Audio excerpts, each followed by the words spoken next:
कल यानी कि पिछले वाले क्लास में हम लोगों ने सेल वॉल के बारे में पढ़ा था और सेल वॉल का क्या फंक्शन है ये भी हम लोगों ने पूरी तरीके से देख लिया था। अच्छा, उसके भी 2-3 क्लास पहले यदि हम लोग जाएं तो वहाँ पे हम लोगों ने प्लाज्मा मेम्ब्रेन के बारे में डिस्कस किया था। प्लाज्मा मेम्ब्रेन का दूसरा नाम सेल मेम्ब्रेन, ठीक है। तो सेल मेम्ब्रेन आप बोलो या फिर आप प्लाज्मा मेम्ब्रेन बोलो, दोनों का मतलब सेम है। तो यहाँ पे हमने बताया था आपको कि ये प्लाज्मा मेम्ब्रेन ना चाहे प्लांट सेल हो चाहे एनिमल सेल हो, दोनों में पाया जाएगा, लेकिन सेल वॉल केवल और केवल प्लांट सेल में ही पाया जाएगा, ये हमने आपको बताया था। चलिए, आपको इसमें कोई डाउट नहीं। लेकिन कभी कभी ना इन दोनों में बेसिकली थोड़ा सा डिफरेंस बिटवीन पूछ लिया जाता है, तो इन दोनों के बारे में भी देख लेते हैं थोड़ा सा, बस 2 मिनट के अंदर। पहला यहाँ पे लिखा हुआ है प्लाज्मा मेम्ब्रेन में, it is found in both plant and animal cells, यानी कि दोनों सेल में आपको ये देखने को मिलेगा, चाहे प्लांट सेल हो चाहे एनिमल सेल हो, दोनों में आपको देखने को मिलेगा। और cell wall it is found in plant cells only, लेकिन ये केवल और केवल प्लांट सेल में आपको देखने को मिलेगा, ठीक है, जैसे हमने आपको बताया था। It is a living part of this cell, plasma membrane जो है ना सेल का लिविंग पार्ट होता है, ठीक है, लेकिन ये क्या होता है, एक नॉन लिविंग पार्ट होता है। प्लांट सेल का सेल वॉल जो होता है हमारा वो नॉन लिविंग पार्ट।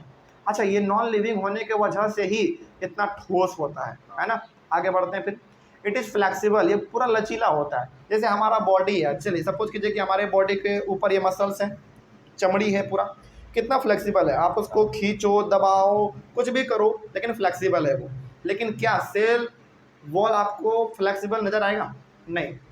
पेड़ इतना मजबूत होता है, इतना टाइट होता है कि आप उसको लचीला नहीं बना सकते, है ना, तो वो रिजिड होता है। रिजिड मतलब ठोस। आगे, it is made up of lipids and proteins, याद ताजा हो गया होगा आप लोगों का। सेल वॉल सेल मेम्ब्रेन या फिर सेल मेम्ब्रेन या फिर प्लाज्मा मेम्ब्रेन, ये हमारा लिपिड्स और प्रोटीन से मिलके बना होता है। वहीं सेल वॉल हमारा सेल्यूलोज से मिलके बना होता है, ठीक है। आगे बढ़ते हैं फिर। It is selectively permeable, plasma membrane ना हमारा सेलेक्टिवली परमिएबल है, मतलब यहाँ पे हो गया कि ये सेलेक्टिव चीज़ों को ही सेल के अंदर और अंदर से बाहर जाने का परमिशन देता है, हर एक चीज़ों को नहीं, अनवांटेड चीज़ों को नहीं। लेकिन ये क्या है, जनरली परमिएबल। जनरली परमिएबल का मतलब है कि इसमें ना थोड़ा बहुत आपको कुछ एक्स्ट्रा चीज़ भी अंदर जाता हुआ और अंदर से बाहर आ जाता हुआ नजर आ जाएगा। ये सेलेक्टिवली परमिएबल नहीं है, देखो दोनों में फर्क है।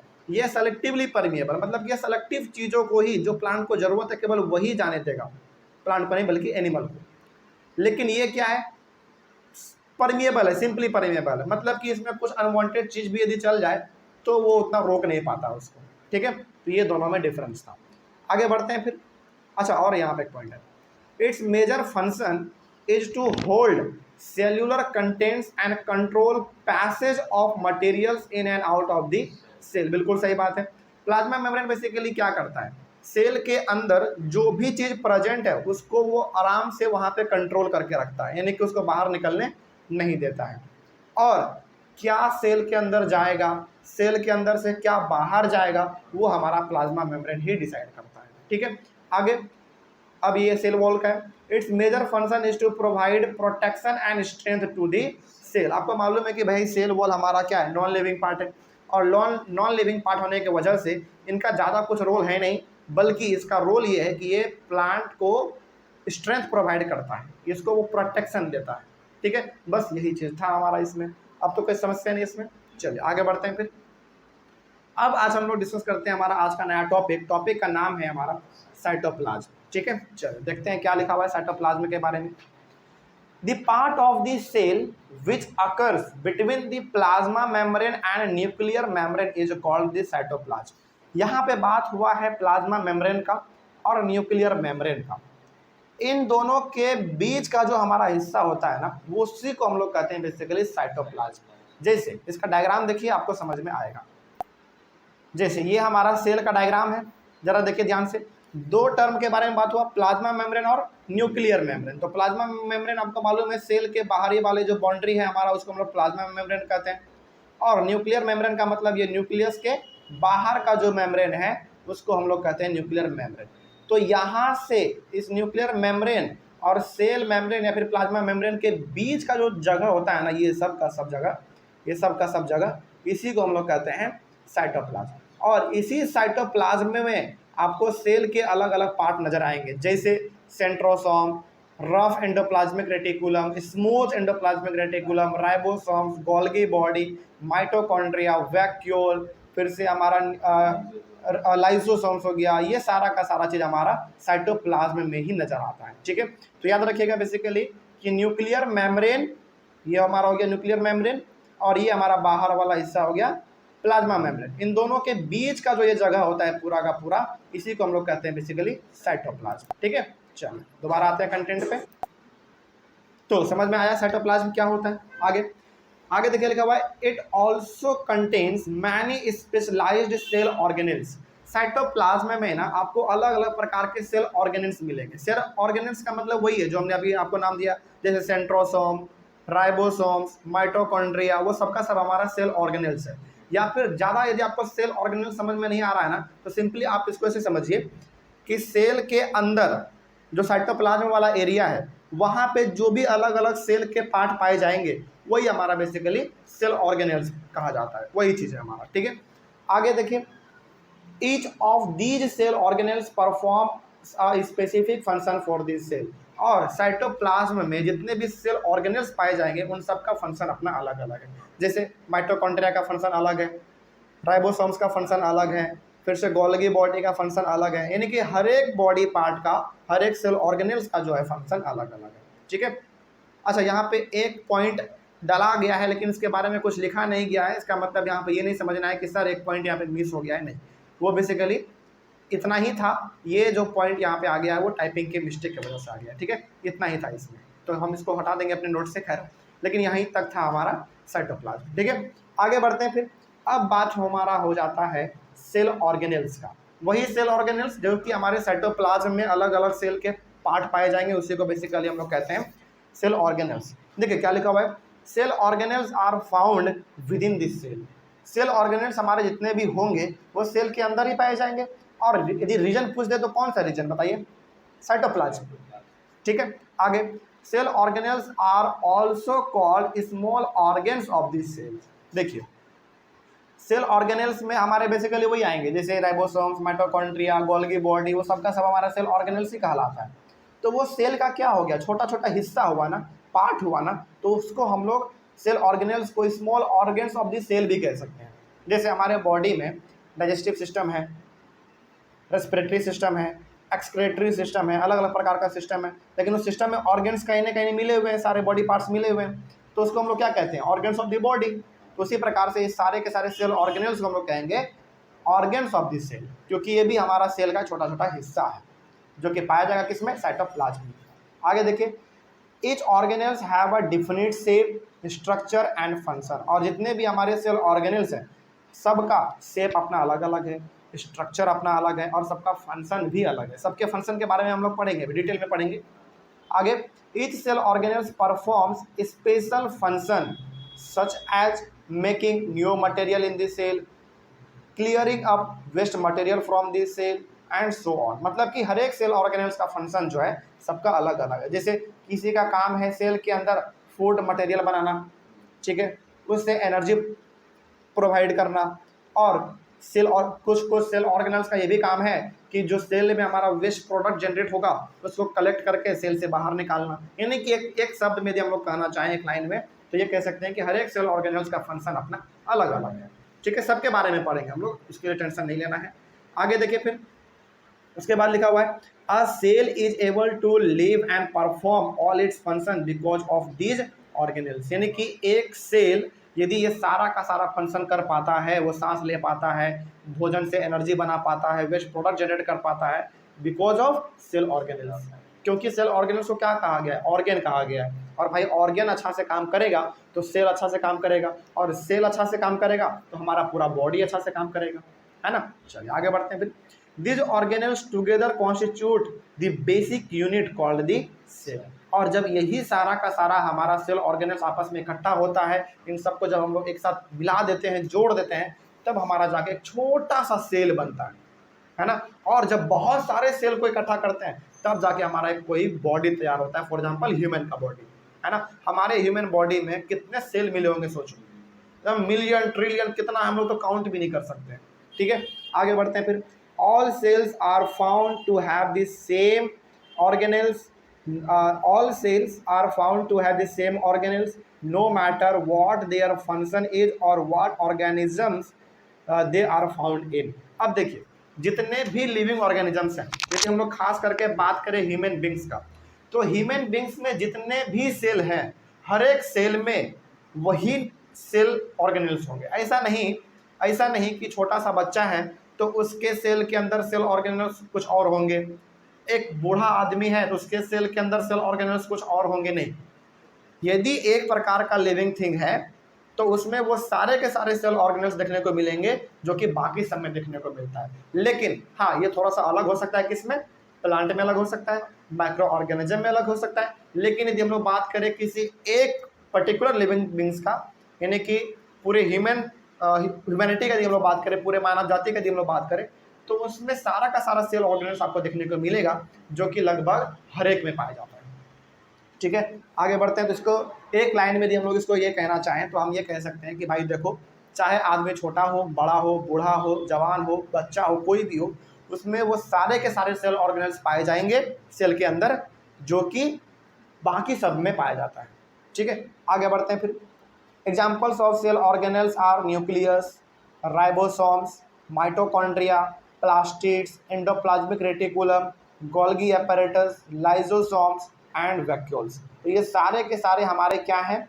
सेल ऑर्गेनल्स हैं, जो कि कहाँ पाया जाएगा? सेल के साइटोप्लाज्म में पाया जाएगा। और ये सारे के सारे हमारे सेल ऑर्गेनल्स हैं और इन सब के बारे में हम लोग जो है ना एक एक टॉपिक में ही डिस्कस करने वाले हैं। जैसे न्यूक्लियस का अलग टॉपिक है, राइबोसोम्स का अलग टॉपिक है, माइटोकॉन्ड्रिया का अलग है। अब यहाँ से हमारा जो है यही सिलसिला चलेगा।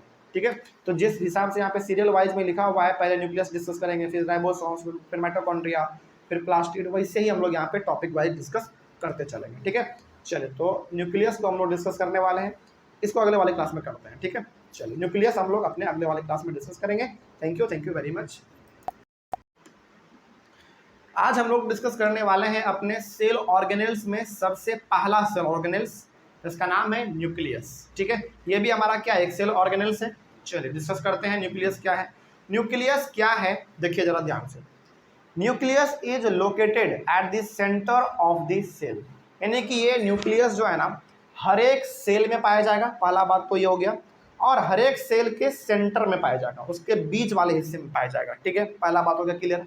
आगे, nucleus is the largest part of this cell, किसी भी सेल का जो सबसे बड़ा पार्ट होता है ना वो हमारा न्यूक्लियस ही है। ठीक है, अभी आपको डायग्राम दिखाएंगे तो आप समझ जाएंगे। आगे देखिए, the nucleus plays a central role in cellular reproduction in which a single cell divides and forms two new sales.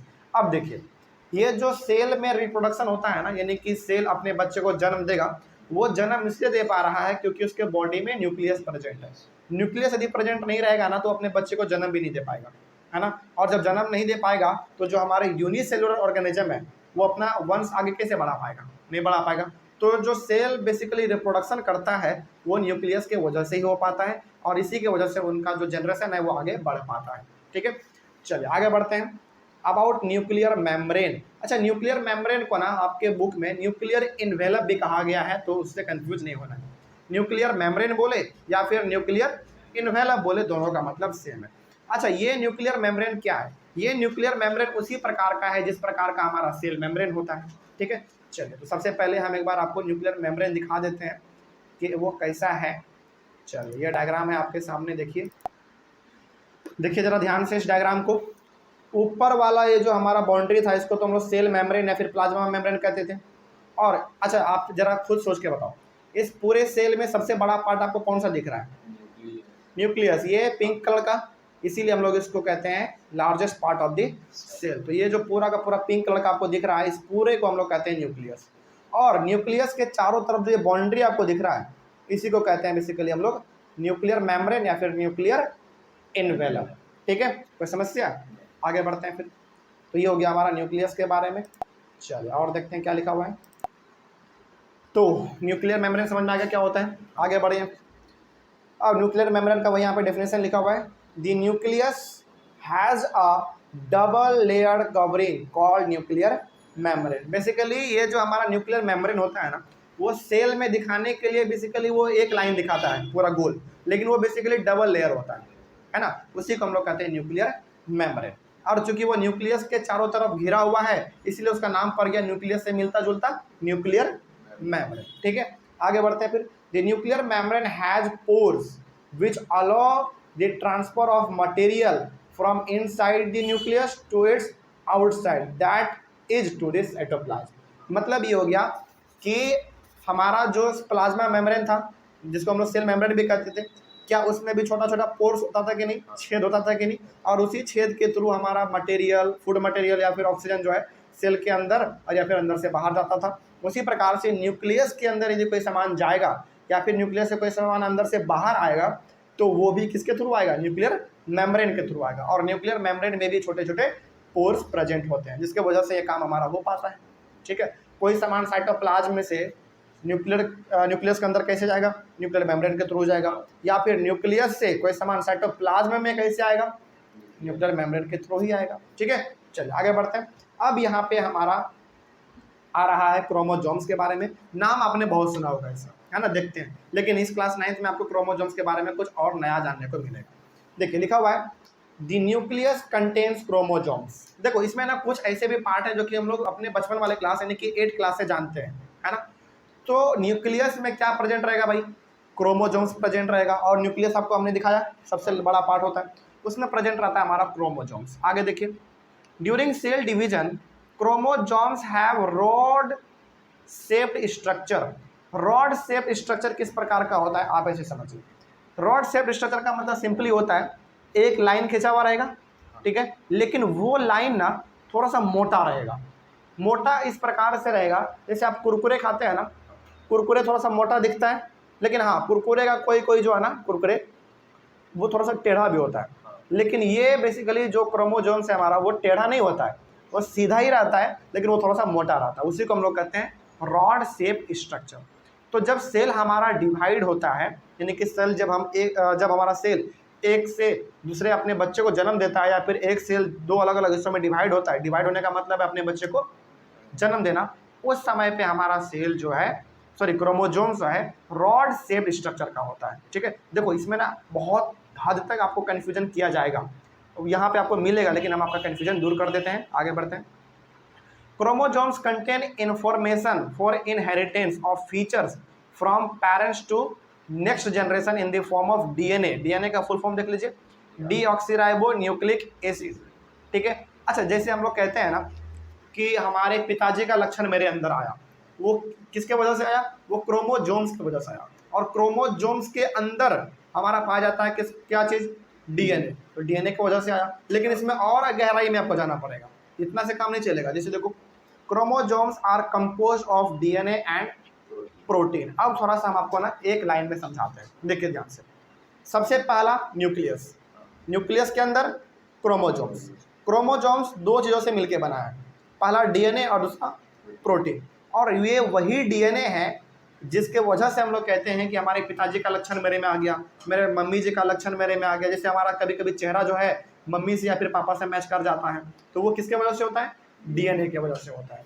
तो यहाँ पे आपको ये याद रखना है कि न्यूक्लियस के अंदर क्रोमोसोम्स, और वो क्रोमोसोम्स दो चीज़ों से मिलकर बना है, पहला डीएनए और दूसरा प्रोटीन। और ये वही डीएनए है जिसके वजह से हमारे पिताजी का या फिर हमारे माताजी का कुछ गुण हमारे बॉडी के अंदर आ जाता है। या तो हमारा नाक उससे मैच करता है, या तो आवाज़ उनसे मैच करता है, तो चेहरा मैच करता है, तो कान या तो गाल कुछ भी मैच करता है, तो वो हमारे डीएनए की वजह से होता है।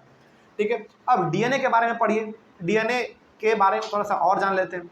DNA molecules contain the information necessary for constructing and organising cells. मतलब वही हो गया, डीएनए क्या करता है, बेसिकली इंफॉर्मेशन कैरी करता है। मतलब कि आपके पिताजी का कौन सा लक्षण आप में आएगा वो डिसाइड करता है कौन, डीएनए। और डीएनए में भी एक चीज और है, वही डिसाइड करता है, देखिए जीन्स।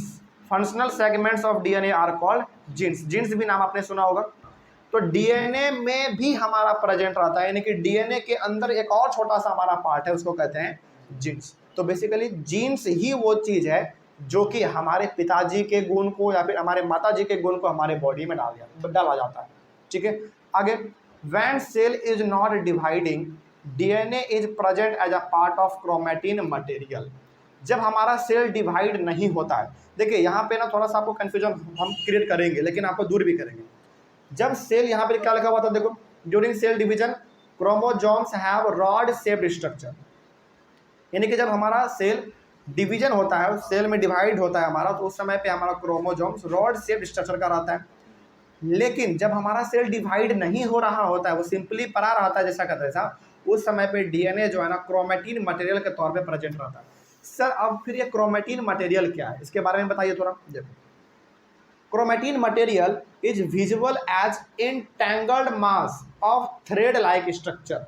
थ्रेड लाइक स्ट्रक्चर का मतलब सिंपली है, आप धागा देखे होंगे, धागा थोड़ा सा टेढ़ा मेढ़ा भी रहता है, उस प्रकार के स्ट्रक्चर को हम लोग कहते हैं थ्रेड लाइक स्ट्रक्चर। ठीक है, तो जब हमारा सेल, यानी कि जब हमारा बेसिकली हम लोग कह सकते हैं कि सेल जब डिवाइड नहीं होता है, उस समय पे हमारा जो डीएनए है वो क्रोमेटिन मटेरियल के तौर पे प्रेजेंट रहता है, यानी कि वो थ्रेड लाइक स्ट्रक्चर के तौर पे रहता है। ठीक है, ड्यूरिंग सेल डिवीजन, लेकिन जब सेल डिवाइड होता है the chromatin material gets organised into chromosomes, यानी कि जब हमारा सेल डिवाइड होने लगता है तो उस समय पे यही हमारा थ्रेड लाइक स्ट्रक्चर कैसा बन जाएगा, रॉड शेप्ड स्ट्रक्चर बन जाएगा। वही बात यहाँ पे कहा गया था। क्या कोई समस्या अब इसमें? आगे बढ़े। चलो यहाँ तक ना थोड़ा सा आपके माइंड में खिचड़ी बन गया होगा कि सर क्या क्या इसमें मिक्स हो गया, पता भी नहीं चला। अब एक बार में हम पूरा आपको डिटेल में बता देते हैं, देखिए ध्यान से समझ गए एकदम, एक एक लाइन से। ठीक है, सबसे पहले आप जाइए न्यूक्लियस में। न्यूक्लियस के अंदर क्या प्रेजेंट रहेगा, क्रोमोसोम्स। क्रोमोसोम्स बेसिकली न्यूक्लियस के अंदर क्रोमोसोम्स, और क्रोमोसोम्स दो चीज़ों से मिलके बना है, डीएनए और प्रोटीन। प्रोटीन को आप गोली मारो, यहाँ पे सब कोई काम नहीं है।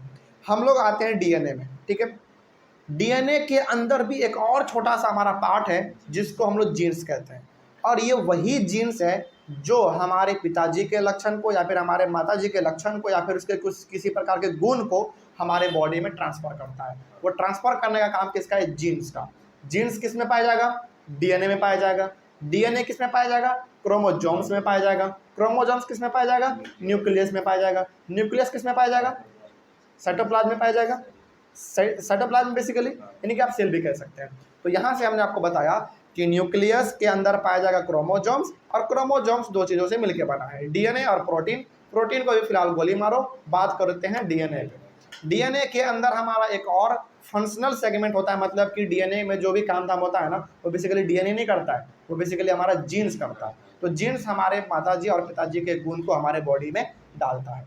ठीक है, अब यहाँ पे बात है कि फिर सर यहाँ पे ना क्रोमेटिन मटेरियल जैसा भी कुछ जिक्र हुआ था, ये भी बताते हैं क्या है। देखो, जब हमारा सेल डिवाइड नहीं होता है, यानी कि जब उसमें कोई डिवीजन नहीं होता है, तो उस समय पे हमारा जो डीएनए है ना वो क्रोमेटिन मटेरियल के तौर पे रहता है, यानी कि वो बेसिकली डीएनए हमारा थ्रेड लाइक स्ट्रक्चर के रूप में रहता है, बिल्कुल धागा जैसा टेढ़ा मेढ़ा। लेकिन जिस समय हमारा सेल डिवाइड होने लगता है, वो सेल अब 1 से 2 बनने वाला होता है, उस समय पे हमारा डीएनए जो है ना पूरी तरीके से रॉड शेप स्ट्रक्चर ले लेता है। और डीएनए का रॉड शेप स्ट्रक्चर लेना मतलब कि क्रोमोसोम्स का स्ट्रक्चर बनना, क्योंकि क्रोमोसोम्स किससे बना है, डीएनए से बना है। तो जो बदलाव डीएनए में होगा वो बदलाव आपको क्रोमोसोम्स में भी देखने को मिलेगा। यहाँ तक तो कोई समस्या नहीं है, अब तो याद रहेगा ये चीज़। चलिए आगे बढ़ते हैं फिर। अब यहाँ पे बात कर लेते हैं थोड़ा सा हम लोग प्रोकैरियोटिक सेल और ईकैरियोटिक सेल, ये भी नाम आपने सुना होगा, है ना। देखिए, in some organisms like bacteria the nuclear region of the cell may be poorly defined due to the absence of nuclear membrane। देखो दिखाते हैं आपको, डायग्राम दिखाते हैं तो आप समझ पाएंगे इस चीज को। ये देखिए जरा ध्यान से इस डायग्राम को। किसी किसी सेल में ना क्या होता है ना, ये जो आप न्यूक्लियस देख रहे हो ना, समझिएगा यहाँ पे हम प्रोकैरियोटिक आपको समझा रहे हैं क्या होता है। किसी किसी सेल में ये जो आप न्यूक्लियस देख रहे हैं, न्यूक्लियस तो होता है लेकिन ये न्यूक्लियर मेम्ब्रेन जो है ना वही नहीं रहता है।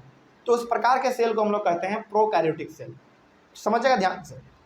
किसी किसी प्रकार के सेल में, जैसे बैक्टीरिया के सेल में न्यूक्लियस तो होगा लेकिन ये न्यूक्लियर मेम्ब्रेन नहीं होगा।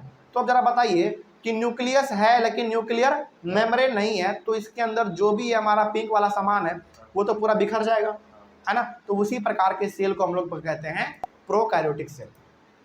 ठीक है, चलिए आगे बढ़ते हैं फिर। आगे देखते हैं क्या लिखा हुआ है। तो वही बात यहाँ पे लिखा हुआ था कि in some organisms like bacteria the nuclear region का मतलब वही न्यूक्लियस के अंदर जो भी हमारा पिंक वाला प्रेजेंट था वो ऑफ द सेल में be poorly defined due to the absence of nuclear membrane. तो न्यूक्लियर मेम्ब्रेन ना होने की वजह से जो है ना वो सारा का सारा न्यूक्लियस का पार्ट इधर उधर साइटोप्लाज्म में बिखर जाता है। अब न्यूक्लियोइड क्या है, देखो, an undefined nuclear region containing only nucleic acid is called a nucleoid. मतलब कि वो जो आपने न्यूक्लियस पूरा देखा, जब उसमें न्यूक्लियर मेम्ब्रेन नहीं होगा तो वो बेसिकली एक हमारा क्या कंटेन करेगा, न्यूक्लिक एसिड कंटेन करेगा। मतलब कि वो पूरा का पूरा हमारा न्यूक्लियस वाला रीजन न्यूक्लिक एसिड ही रहता है, उसी को हम लोग कहते हैं न्यूक्लियोइड। और ये कब होगा, जब हमारा न्यूक्लियर मेम्ब्रेन प्रेजेंट नहीं रहेगा उस समय पे।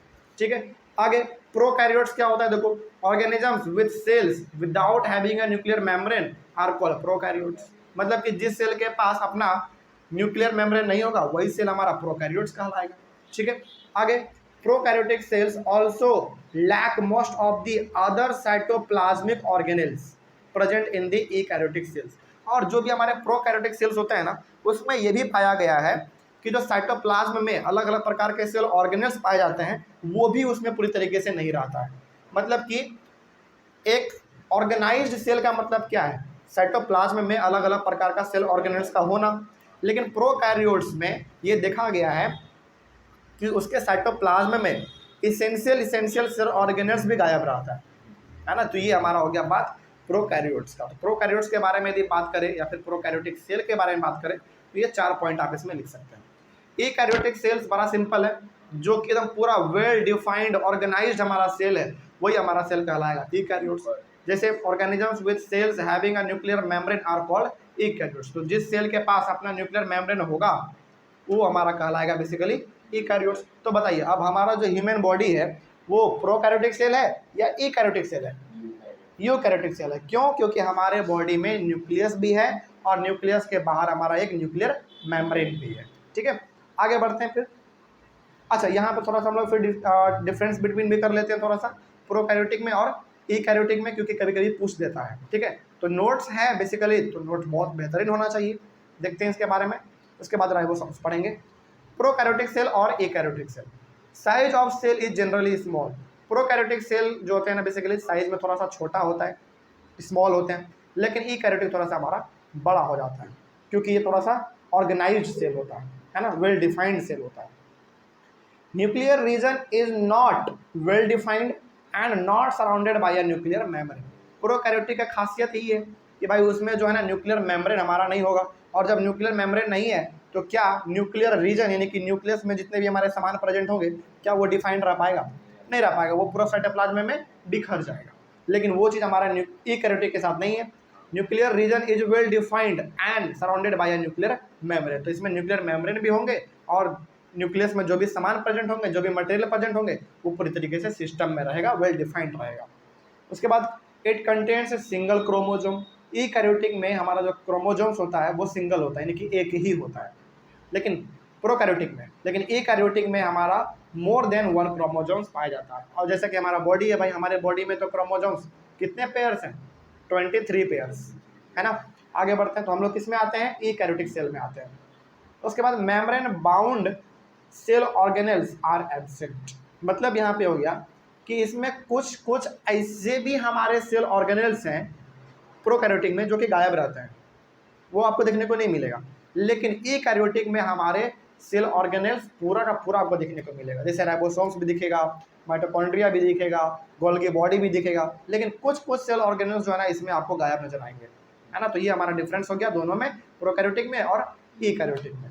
उसके बाद हमारा सेकेंड सेल ऑर्गेनेल्स हम लोग पढ़ेंगे, वो है हमारा राइबोसोम्स। इसके बारे में अगले वाले क्लास में डिस्कस करेंगे। Thank you very much.